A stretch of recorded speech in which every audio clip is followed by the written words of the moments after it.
I don't know if you saw the report in a Chinese portal Sohu.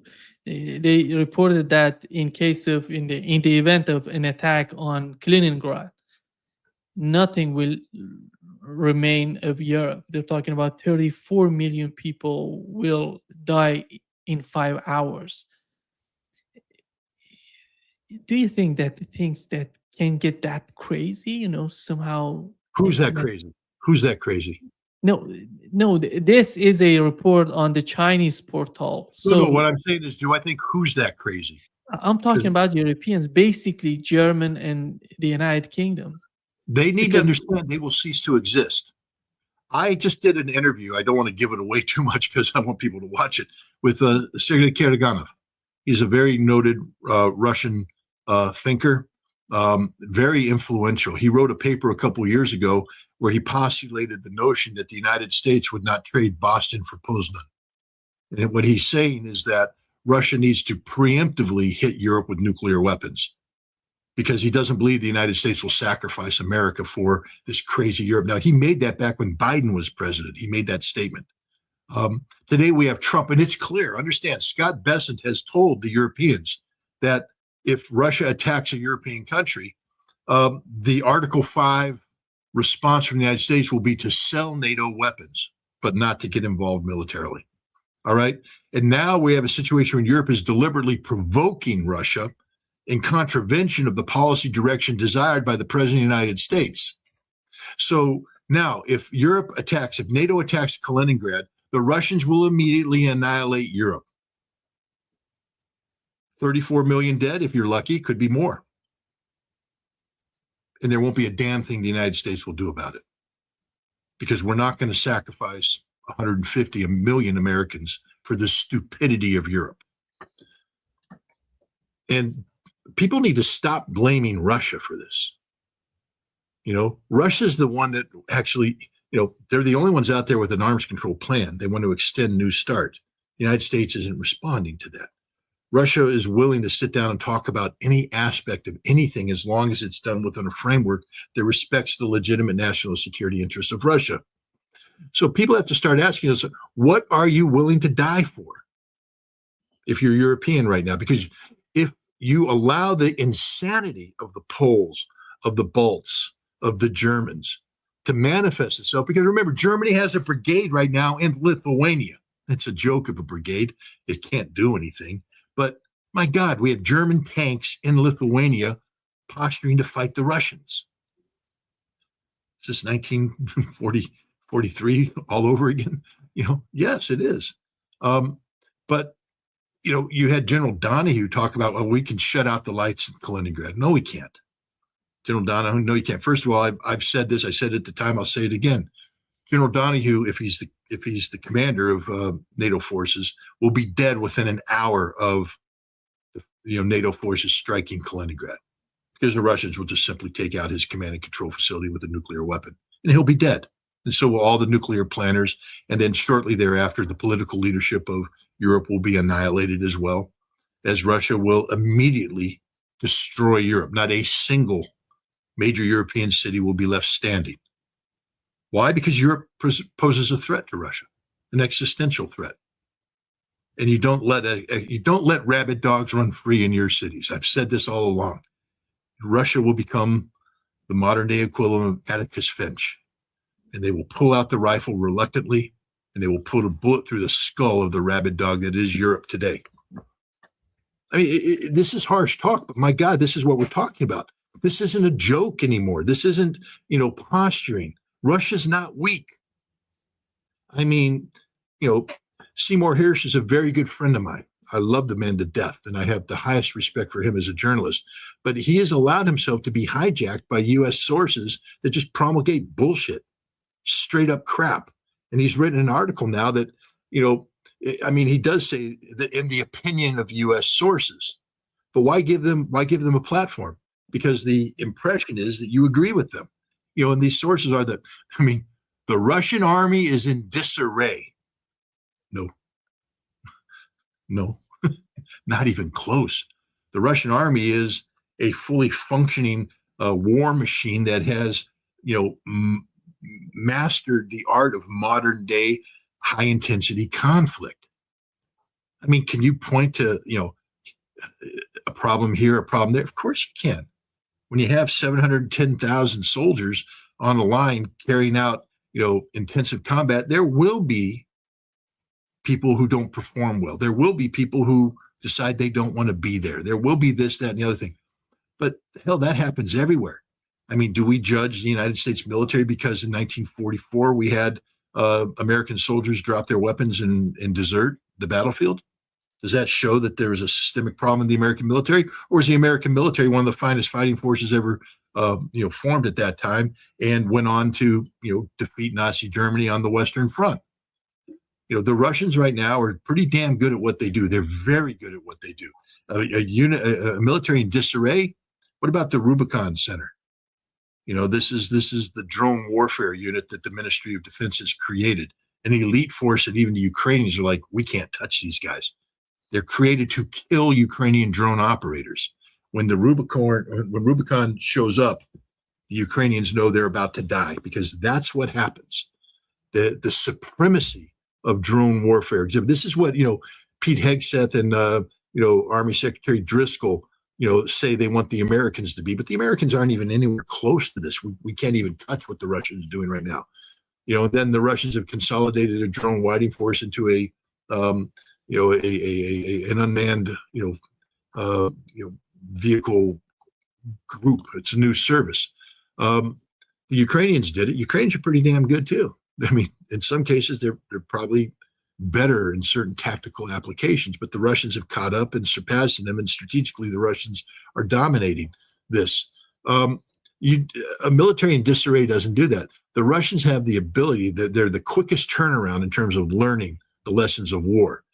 The Russians are rotating their troops out of the front line on a regular basis. That means that the troops are well rested, and when they rotate out, in addition to resting, and re-equipping, they get retrained based upon the most recent doctrinal lessons that are gathered from the battlefield, taken to the Russian general staff academies and their other fighting academies, where they train, they come up with doctrine, they update it, bring it back down to the training centers. So you could have done an assault on Pokrovsk, captured the town. The lessons that you learned from that battle are taken up to the General Staff Academy while you're rotated out to get rest and re-equipped. And before you come back in, there will be a training academy that trains you on adapting the lessons that you learned. And then you go back in and you fight. Nobody in the world can do that. That's not a military in disarray. That's a military that knows what the hell they're doing. And they're pretty damn good. They're not exhausted. Would they like the war to end? Who wouldn't want the war to end? Everybody wants this war to end. But the Russians will not accept the war ending without victory. And victory is defined by, the Russian leadership, who has the full support of the Russian people. Is the Russian economy suffering? Did you watch Vladimir Putin's, 3+ hour question and answer this morning? How many of those questions were about the economy? A whole bunch of them. And was this an economy that's thriving, or are people calling up saying, hey, there's problems here? There's a taxation burden. There's shortages of fish. You're going through it. Is the Russian government hiding any of this? No. They actually created a forum for the entire world to watch, where Russia's economic problems are put out there, where they discussed everything, to include the Russian central bank and the role that it plays in handling inflation. And Vladimir Putin is sitting here saying, we have problems. We're adjusting to this. We have to make adjustments here. We have to do that. That's a deficiency here. We're working on this here. He's not trying to fake people out. But what you're seeing is a nation that is functioning at every level. Functioning. There are problems. Who wouldn't have problems? 20 tranches of sanctions put on Russia from Europe, the seizure of $240 billion of their national assets, the United States sanctioning energy, disrupting, how they derive income. Who wouldn't have issues? But Russia, I've been there, and Cy, I'd recommend you go there too, and not talk to people in Washington, D.C. who have never been there. It's not a failing society. It's a thriving society. They have some issues, but they are thriving because these are Russian patriots. There is no seething under mass of, disenchanted Russians praying for the demise of Putin. Gilbert Doctorow just, he's just wrong, fundamentally wrong on this. And there's no one that shares his opinion except these U.S. officials who are so disconnected from reality, it's not even funny. But no, Russia is not in disarray. The military is not in disarray. The economy is functioning. As Vladimir Putin said, people like to point out, certain statistics about inflation rates, but inflation's dropping. I love one. There was an article that just recently came out about the life expectancy of the average Russian male is 68. That's not good. Could be better. It was 57 in 1998. 57. And now it's 68 while Russia's in a war where they're losing some men. 68. How did you go from 57 to 68? That means a lot of really good things are happening in Russia. Good things that are making life, that's reversing a trend. You don't reverse, life expectancy overnight. It takes time to change the societal ills that created this to begin with. Vladimir Putin has done that. And Russia today is a nation on the right trajectory. Mortgage rates, they're talking, 20% for mortgage rates. Yeah, gosh, I remember in 1980, 81, American mortgage rates were close to 20% as well. Was our society about to collapse? No, economic trouble. But they don't mention that most of the people that need to buy homes right now get the preferential 6% mortgage rate. So yeah, there's a high mortgage rate out there. But for the people that really need the houses, they get 6% mortgage rates. So again, people just don't know Russia. They don't understand the Russian economy. They don't understand the Russian reality. They cherry pick data. I love the one, a certain percentage of Russians don't have, functioning, plumbing. Yeah, because they live in the freaking far north. You know what happens to plumbing in the far north? Outdoor plumbing? It freezes. Pipes blow up. So that's why they don't have the things they've adjusted to that. It's Russian reality, guys. But you go to Moscow, everybody's got a flushing toilet. It's a modern place. You go to any modern Russian city, I've been there. Gilbert, I don't know. I guess he goes to St. Petersburg, Moscow, but maybe Gilbert should get out to the real Russia and see it before he opens his mouth. And maybe U.S. officials should do the same. Get the U.S. embassy people to leave their embassy building in Moscow and travel around Russia and get a true survey of the reality of Russia. Because the reality of Russia is far different than what's being portrayed in the Western media, what's being portrayed by Seymour Hersh, who parrots, U.S. sources who don't know anything about Russia. The Russian Vladimir Putin. The idea. I love this one. He put out the 6 points that the Russians are apparently conceded to Driscoll, who now is a rock star. He's the Army Secretary of the Secretary of Army. He's 36 years old, doesn't know squat. He was a first lieutenant, has limited combat experience, but now he's the Secretary of the Army. Oh, by the way, in addition to being the Secretary of the Army, he's also the head of the Bureau of ATF, Alcohol, Tobacco, and Firearms. Now, I haven't quite figured out how that one works yet, and what it does on his workload. But apparently, this guy's a rock star who is suddenly taking over the Ukraine thing, and he's worked miracles. My God, he went to Abu Dhabi where he met with the Russians. Do you know the truth about what happened there? Budanov and the head of the GRU were meeting in Abu Dhabi to talk about prisoner, exchanging dead bodies, because that's what they do. And Driscoll showed up unannounced and tried to sit on it and tried to have conversations with the Russians that they weren't authorized to have with him. And from this, suddenly we're being told that the Russians aren't going to accept a Ukrainian army of 600,000. Well, I don't know. I listened to Vladimir Putin yesterday and this morning. Did you? There won't be a Ukrainian army that size. The Russians won't agree to it. The Ukrainian army was 260,000 strong when this war began. And that was a NATO-trained army that Russia said ain't going to be allowed to survive. Today, they have 800,000 NATO-trained soldiers today? You think Russia's going to let that? No, the Ukrainian army would be 50 to 60,000, non-NATO affiliated, non-NATO trained. But according to Seymour Hersh's U.S. sources, This is the reality that Putin is going to allow this to happen because he's lost control of the war. His generals are against him. His generals aren't against him. Who the hell came up with this stupidity? The Russian population has turned on him. He won the election last year with the largest mandate of any elected Russian official, and it was a legitimate election. In wartime, he swept it. The Russian people said, "You're the man. You're the guy we trust. You're the one we want to lead us out of this mess." Are there problems in Russia? You're damn right there's problems in Russia. There's always been problems in Russia. He inherited a basket case. And for 25 years, he's been working really hard to fix it. But he's been stabbed in the back every step of the way by the West that doesn't want him to succeed. Why do you think he went to Munich in 2007? Because the West loves Russia, was doing it. Why do you think there was a war in Chechnya? Because the CIA was working with the Chechens to create unrest, to break Russia apart. So this entire time that Putin's been in charge, he has been carrying the burden of a collective West that sought his demise, that sought to bring him down. Navalny was a CIA and British asset. There's a videotape of Navalny's deputy saying, "I need $10 million to undermine Russian democracy." Or you guys don't want to remember that, do you? You don't want to know anything about the reality of Navalny. 100% CIA-controlled goon.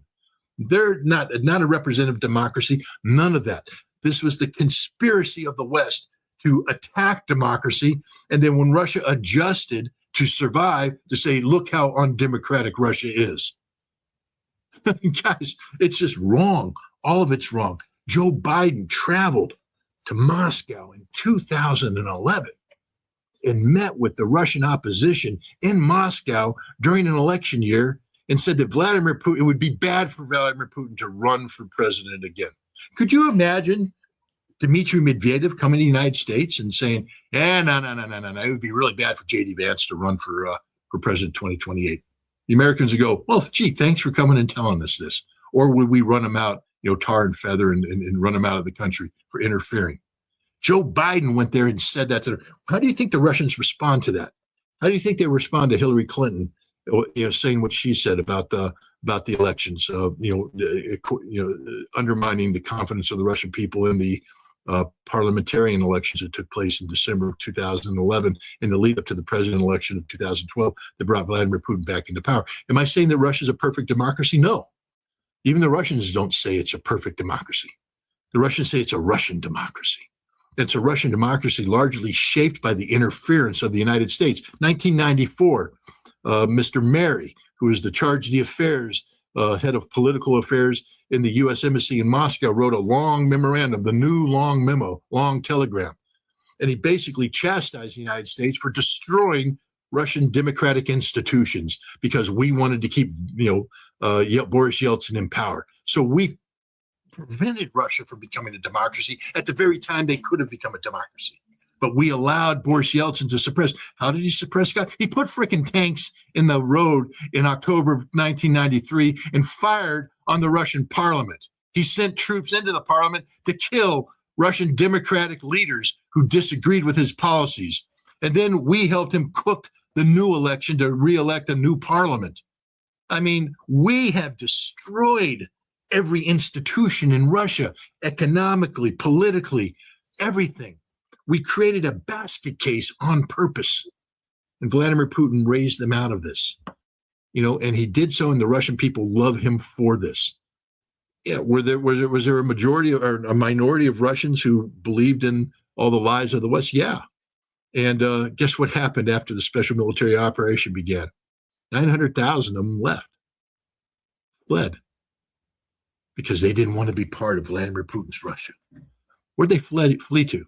Europe, the United States. And what's happening now? The vast majority of them have already returned to Russia, saying, we made a mistake. We want back. We want to be part of that. We don't want to be part of this. The other ones are getting ready to get kicked out and trampled on. These cowards, or they'll just sell their souls to, Mikhail Khodorkovsky in his little MI6 run institution in London, or, hang out with Gary Kasparov and that crowd, undermining Russian democracy. But the West, we fool ourselves. We believe the stupidity of our own propagandists. The reality of what we've been doing to Russia for the past 50 years, 60 years, should sicken everybody, because we have not been trying to help Russia. And here's the irony of it. The damn Russians still extend a hand of friendship. The Russians still say, okay, but can't we just get along? Can we find a way to get along? My God, if it weren't for the patience and just the basic humanity of Russia, we'd be at war today. Because if this was the United States being treated the way Russia is being treated, we'd have taken these nations off the face of the earth. We would never tolerate it. Europe would never tolerate it. Russia has tolerated it and thrived in the process. I mean, could you imagine how amazing Russia would be today if we hadn't done all the things we did to them? If we just allowed Russia to be Russia on its own volition, not sanctioning their economy, letting their economy function the way it should function, letting Russian democracy evolve the way it should evolve. Could you imagine what Russia would be like today? There's a hell of a lot of corruption in Russia today. A hell of a lot of corruption. I'm not picking on the Russians. They acknowledge it. You just read the newspapers. They arrest this general. They arrest this governor, this lieutenant governor. There's corruption in Russia today. Why? Because Russia was an inherently corrupt state because of what we did to it in the 1990s. And when Vladimir Putin came into president, you can't just clean house overnight. You have to deal with the reality you have. The reality you had was an inherently corrupt Russia dominated by these thieving, scheming oligarchs, the scum of the earth. Nothing good about any of these oligarchs. They stole money, and they stole money in a way, just so people understand, they deliberately stole money from the pensioners, the retired Russians who won the Second World War. There's a great untold story. When I say great, I mean great in terms of the size of it, not in terms of how good it is. It's a horrible story about what happened to hundreds of thousands, if not millions, of these pensioners, the men and women who saved Russia, who saved the Soviet Union through their sacrifice, the people who fought on the front lines, the women who labored in the factories to produce the weapons that were used by the soldiers who sacrificed their lives on the battlefield. These are the people that were cherished by the Soviet Union, people who were respected by the Soviet society. But when the Soviet Union collapsed, Russia learned to hate itself. And one of the first things Russia did is turn their backs on these pensioners, because people like Jeffrey Sachs, who won't admit it today, his role, but Jeffrey Sachs went in and helped create a system where the safety net fell out from the Russian people. And so these millions of pensioners were abandoned. And then what happened? Organized crime came in and took advantage of them. It came up with the coroner and the chief of police. And basically, apartments would become abandoned. How were they abandoned? Well, the Russian mob would find out where the pensioner is. The children had long since abandoned them. They were by themselves, and they'd take them out to a hill and they'd shoot them, dump their bodies, and come back in and get the apartment declared to be abandoned. And then they'd get this thing. The other thing that would happen too is that people like Khodorkovsky would go in, because when the Soviet Union collapsed, all this property was state property. So everybody got a voucher because it belonged to the people. And the people all got vouchers that said it's like having shares. But they're starving. They're starving and they can't eat, and there's no health care, there's no nothing, and they need to get something. So then these oligarchs would come in and go, well, we'll buy your shares. Here, we'll give you enough rubles to buy some bread right now. When you're starving and you're looking at a piece of paper and you don't realize that eventually this paper will be worth something. But right now you have a piece of paper and you're starving to death. You say, here's my paper, give me some food. Now, next month, they're still hungry. Now, they no longer have their paper and nobody's taking care of them. So they take them out and they shoot them. All right. This is what the oligarchs did. They are responsible for the murders of millions of Russians. Millions of Russians. They're despicable human beings. But they ran the Russian economy and they couldn't be ignored. So Vladimir Putin had to deal with them. He had to work with them. He had to control them. He had to bring them under control. He had to get them to reinvest. And it was a constant struggle. In fact, the Russians were still stealing billions of dollars or rubles from the Russian economy up until the special military operation, when one of the greatest things the West did was sanction the oligarchs. And Putin went, good. And now you've lost all that money you took out of Russia. Oh, I'm so sorry. You can talk to the Europeans about that. We're not coming to your defense. But if you want to continue to work in Russia now, the rules have changed. You don't take any money out of Russia. Everything gets reinvested back into Russia, and it's all done legally. And so they're starting to clean up the corruption. But the corruption was systemic, and Russia's still working on it. Russia's not perfect today at all, not even close. But they're a hell of a lot better today than they were when Vladimir Putin took over, and they're heading on a great trajectory that will become even greater if this war would stop. But people are betting on the fact that Russia's going to collapse. Russia's not going to collapse. The society is 100% behind the leadership, which is 100% committed to ensuring the safety and stability of Russia going forward. But this requires Europe to stop treating Russia as this resource that can be broken up. It requires the United States to stop viewing Russia as an enemy and start viewing Russia as a force of stability, which the United States is now doing. Europe is opposed to that. But people need to deal with the Russian reality. And the best way to deal with the Russian reality is go to Russia. Go to Russia. It's not hard. I can do it, and my government doesn't want me to do it. You can go to Russia. And once you get into Russia, they will treat you well. They will treat you fairly. They will not be running you through Potemkin villages. They will let you go to almost any place you want to go. You can't go to secret military facilities. Don't try. They will arrest you and put you in jail. But if you want to go to Novosibirsk, go to Novosibirsk. If you want to go to Yekaterinburg, go to Yekaterinburg. If you want to go to Omsk, go to Omsk. If you want to go out to Yakutia, go to Yakutia. Go to Vladivostok. Go to Sakhalin. Go to Kamchatka. Go to Altai. Go see Russia. Meet the Russian people. Listen to the Russian people. Hear what they have to say. See what they have to show you. And you'll know the Russian reality. Don't be a Gilbert Doctorow and hang out with a bunch of 80-year-olds in a cafe somewhere who are going to reminisce about the glories of past times. Don't do that. Go hang out with the real Russian people. Go to the local market, the one where you don't go to the 5-star hotels, although if you have the money, why not? But go to the 3-star hotels. And when you leave the 3-star hotels, walk across the street, go down two blocks, and you'll see the grocery store. And go down in the grocery store and hang out with the people. I did that every night I was in Russia this last time. I just hung out and talked to the shop owner. And I looked at the people coming in. These are people off the streets. These aren't the elites. These aren't the rich people. And I would just have conversations with them. How you doing? How are things going? Hey, want to talk about the price of coffee? Because that was one of Gilbert Doctorow's pet peeves. So I said, hey, let's just talk about coffee, the price of coffee. What have you seen on prices? And they'll have an honest conversation with you. They'll say, oh, we're making more money now, but it's costing more. And that indirectly supports the idea of an overheated, economy that Vladimir Putin's struggling to bring under control right now. But of course it's overheated when you elevate defense industry levels to where they are right now, and you inject money in. You have to acquire talented people. You have to pay them more, so you're injecting a lot more cash into the economy. But there, as Vladimir Putin again said, I wish people would listen to this guy. He says we live in a market economy. It's about supply and demand. We can't manipulate the market because that's actually bad for the market. We can try and bring prices under control by creating stable conditions for the market. But if we come in and start, controlling prices here, we start disrupting the natural flow of the market economy. This is the reality. The market will correct itself. Sometimes it's a painful period of correction, but it will correct itself. This is the reality of Russia. I saw it firsthand. And I would advise people to do it. And you say, well, why? Because if you don't, especially if you're European, you could be dead soon. Because there's idiots in Europe right now talking about attacking Kaliningrad as a way of getting back to the Russians. The Russians will take you off the map.